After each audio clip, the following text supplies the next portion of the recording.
फिर से साक्षी। वो अपने ख्यालों से बाहर आई और उसने साक्षी के हाथ की ओर देखा। इससे पहले कि साक्षी का हाथ उसके गले के पास या उससे कहीं दूर पहुंच पाता, संजय ने उसके हाथ को पकड़ लिया था। मिस्टर संजय, प्लीज मेरा हाथ छोड़िए, मुझे दर्द हो रहा है, साक्षी संजय को कहने लगी। जब उसने संजय का यूं गुस्से भरा चेहरा देखा, उसने जल्दी से अपना हाथ झटका और संजय के कंधों की मसाज करने लगी। हालांकि वो बार बार संजय के हाथों में रखे उस रेड वाइन के ग्लास की ओर देख रही थी। जब जब संजय उस रेड वाइन के ग्लास को अपने होठों के करीब लाता, उसकी आंखों में अलग ही चमक आ जाती। साक्षी बहुत आतुर नजर आ रही थी, मानो वो चाहती थी कि संजय एक ही पल में वो पूरा ग्लास खत्म कर दे। अर्पिता दूर खड़ी ये सब देख रही थी। वो साक्षी को बहुत पहले से जानती थी। वो उसके चेहरे का एक्सप्रेशन देखकर ही बता सकती थी कि कोई तो बात गलत है। अर्पिता संजय को वाइन का ग्लास पीने से रोकने के लिए हिचकिचा रही थी। तभी उसने संजय की नजरों को ऊपर उठते हुए देखा। ये बिना सोचे उसने कसम खा ली थी कि अब वो कभी भी संजय से टकराएगी नहीं, ना ही उसके सामने आएगी। एक सांस में ही वो उसके रूम में पहुंच चुकी थी। अर्पिता को खुद भी समझ नहीं आ रहा था। आप प्लीज उस वाइन को मत पीजिए, उसमें कुछ तो गलत बात है। वाइन के ग्लास को हाथ में लिए संजय उसकी ओर घूरने लगा। अर्पिता को यूं अपने रूम में जबरदस्ती आता देख उसके चेहरे पर शिकन आ गई। अपने हाथ में रखे वाइन के ग्लास को टेबल पर रखते हुए उसने अपनी आईब्रो उठाई और पूछने लगा, ओह। उसके चेहरे पर अभी भी वही एक्सप्रेशन थे, बल्कि मन ही मन वो हैरान था अर्पिता को यूं अपने रूम में आता देखकर। लेकिन दूसरी तरफ साक्षी के तो होशो हवास उड़े हुए थे। तब उसने अर्पिता की बात को सुना। आखिर साक्षी पहले से ही बहुत गलतियां कर चुकी थी। अर्पिता, ये क्या बकवास कर रही हो तुम? मुझे पता है कि मैं तुम्हें पसंद नहीं हूँ, लेकिन कुछ भी कहने से पहले उसका सबूत तो दिया करो। तुम्हें डर नहीं लगता बिना वजह बवाल खड़ा करने का? साक्षी अपनी आंखों से झूठे आंसू निकालते हुए अर्पिता की ओर नफरत भरी निगाहों से देखकर कहने लगी। अर्पिता ने भी साक्षी की बात पर अपना ताना कसा। इतना मासूम चेहरा पर सोच पूरी शैतान की। साक्षी की एक्टिंग इतनी अच्छी थी कि उसे तो फिल्मों में हीरोइन होना चाहिए था। नर्स बनकर तो वो बेकार अपने टाइम को वेस्ट कर रही थी। वो तो उन हीरोइनों में से थी जिन्हें ऑस्कर अवार्ड मिलना चाहिए था। हालांकि संजय को कुछ बोलता हुआ ना देखकर अर्पिता का दिल टूट सा गया। क्या संजय को उसकी बातों का विश्वास नहीं था? संजय को बोलता हुआ ना देखकर साक्षी मौके का फायदा उठाते हुए कहने लगी, क्या तुम्हारे पास अपनी बात को प्रूव करने का कोई सबूत है? मुझे तो अच्छे से पता है कि तुमने जानबूझकर मिस्टर संजय के सामने मेरी इमेज को खराब किया, क्योंकि तुम मुझसे जलती थी। अर्पिता खामोश होकर साक्षी की बात सुन रही थी। मिस्टर संजय, आप उसकी तरफ देखिए। साक्षी अपनी चिकनी चुपड़ी बातें बोल ही रही थी कि अर्पिता आगे बढ़कर उन दोनों के सामने आई। टेबल पर रखा संजय का वाइन ग्लास उठाते हुए उसने साक्षी के सामने रख दिया। तुम्हें सबूत चाहिए? कोई बात नहीं, जो कि तुम मान रही हो कि इस वाइन ग्लास के साथ कुछ गड़बड़ नहीं है, तो पहले इसे पूरा पीकर दिखाओ। साक्षी अर्पिता की बात सुनकर दंग रह चुकी थी। अपने सामने रखे वाइन के ग्लास को देखकर साक्षी के चेहरे का रंग पीला पड़ चुका था। वो वाइन का ग्लास उठाने की उसकी हिम्मत ही नहीं हो रही थी। क्या हुआ? अभी तुमने ही कहा ना कि मैंने तुम्हारे साथ गलत किया है, तो तुम ये वाइन पीने से डर क्यों रही हो? अर्पिता कदम आगे बढ़ाते हुए साक्षी से पूछने लगी। अर्पिता अपनी इन समझदारी भरी बातों से किसी इंटेलिजेंट प्रिंसेस से कम ना लगती। माहौल में खामोशी छा चुकी थी। अभी कुछ देर पहले तो तुम बहुत कॉन्फिडेंट थी, अब क्या हुआ? या तुम्हें पता है कि इस वाइन के ग्लास में क्या है, इसलिए तुम पीने से कतरा रही हो? अर्पिता के लगातार सवालों के आने से साक्षी हक्की बक्की रह गई थी। उसे कुछ समझ नहीं आ रहा था कि वो क्या जवाब दे। वो दीवार से सटकर खड़ी हो गई। जब उसकी नजरें संजय की नजरों से मिली तो डर में आकर वो नीचे बैठ गई और संजय की तरफ जाने लगी। मिस्टर संजय, मुझे कुछ भी अंदाजा नहीं है कि अर्पिता क्या कह रही है। ये जरूर इसी का काम है। हाँ, मुझे पता है ये अर्पिता का ही काम है। वो मुझे फंसाना चाहती है, वरना उसे यहाँ से हो रहे सारे हालातों के बारे में कैसे पता होता। आंखों में आंसू लिए साक्षी संजय के पैरों को कस के पकड़कर कहने लगी। ऐसा लग रहा था मानो आग अपनी चिंगारियों को वापस बुला रही है। अर्पिता गुस्से में आंख बबूला हो रही थी। जैसे ही वो कुछ कहना चाहती थी, उसने संजय की आवाज को सुना, पियो उसे। साक्षी हैरान थी। अगले ही पल संजय ने साक्षी के सामने वाइन की पूरी बोतल रख दी। साक्षी कुछ भी समझ नहीं पा रही थी।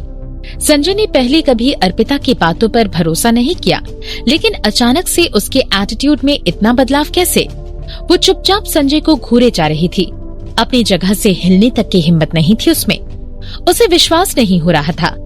ये देखकर अर्पिता ने वाइन के ग्लास को उठाया और साक्षी के सामने जाकर रख दिया और कहने लगी, मेरा दिल बड़ा है, इसलिए मैं तुम्हें ये ग्लास दे रही हूँ। पूरी बोतल पीने की जगह ये ग्लास ही P low.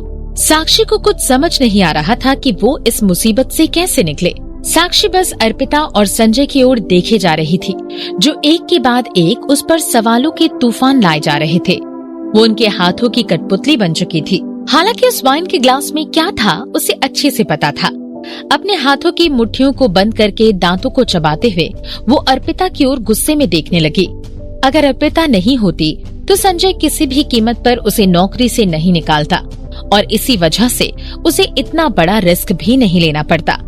Sanjay business industry में उसूलों का पक्का, लेकिन अपनी बेरहमी के लिए भी जाना जाता था। जो भी उसके साथ धोखा करता वो उसको उसी धोखे के साथ जवाब देता। उसे नाराज करना सुसाइड करने जैसा ही था।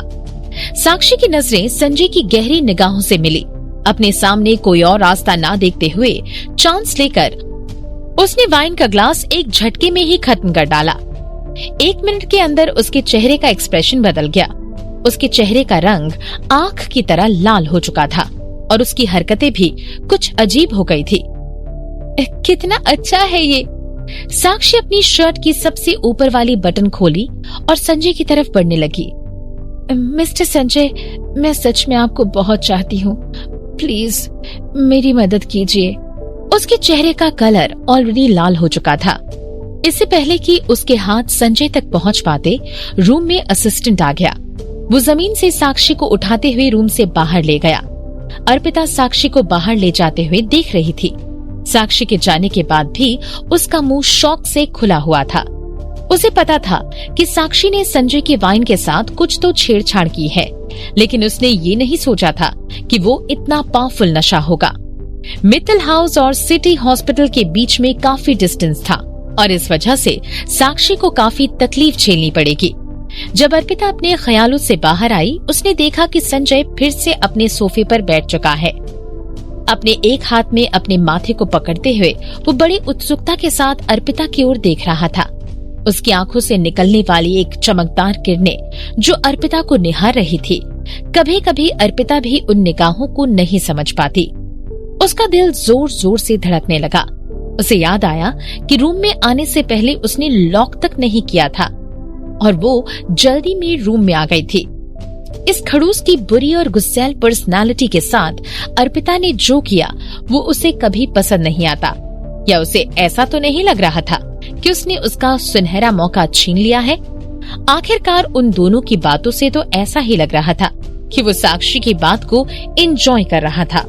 अर्पिता ख्यालों के साथ फिर से शिकन में भर गई और संजय को पूछने लगी, मिस्टर संजय, अगर मेरे लिए कुछ काम नहीं है तो मैं भी जाती हूँ। रुको, मेरे पास तुम्हारे लिए कुछ है, संजय ने अचानक से कहा। उसकी आंखें अभी भी चमक रही थी। उसकी निगाहें जो अर्पिता की ओर देख रही थी वो काफी गहरी और सवालों से भरी थी। उसे वाइन में मिली हुई चीज के बारे में पहले से ही पता लग गया था। जब वो वाइन के ग्लास को घुमा रहा था, उसने अभी भी वाइन के ग्लास को सूंघा। उसने साक्षी का पर्दाफाश सिर्फ इसलिए नहीं किया था कि वो जानना चाहता था आखिर साक्षी करना क्या चाहती है। शायद वो इस मौके का फायदा उठाकर जान सकता था कि आखिर साक्षी किसके कहने पर ये सब कर रही है। लेकिन उसने कभी नहीं सोचा था कि अर्पिता यूं अचानक से वहां आ जाएगी। जैसे ही संजय ने रूम में अर्पिता को देखा, उसने साक्षी का हाथ दूर झटक दिया था। हालांकि उसे इस बात का पक्का भरोसा नहीं था कि अर्पिता को इस बारे में कोई गलतफहमी हुई भी है या नहीं। वो सही या गलत का पता नहीं लगा पा रहा था, लेकिन गुस्से में अर्पिता और भी खूबसूरत लगती, जो कि अब वो संजय के बोलने पर लग रही थी। मिस्टर संजय, आपका चेहरा थोड़ा लाल हो चुका है, आप ठीक तो है ना? अर्पिता संजय की बात सुनकर आगे बढ़ी और उसके चेहरे की तरफ इशारा करते हुए कहने लगी। अर्पिता को समझ आ रहा था कि संजय भी बिल्कुल साक्षी की तरफ बिहेव कर रहा था। हालांकि बात इतनी ही थी कि उसने अभी तक कुछ पिया नहीं था। अर्पिता पीछे मुड़ी और पूरे बेडरूम को ध्यान से देखने लगी। जल्दी ही उसने रूम में एक अजीब तरीके की गंध को महसूस किया। शायद ये नशे वाली अगरबत्ती की वजह से है। अर्पिता ध्यान से सोचने लगी। वो उस गंध के बारे में पता लगा ही रही थी कि किसी ने पीछे से उसकी कमर को पकड़ के उसे टाइटली गले लगा लिया। अगले ही पल उसके होठों पर भी पहरा लग गया।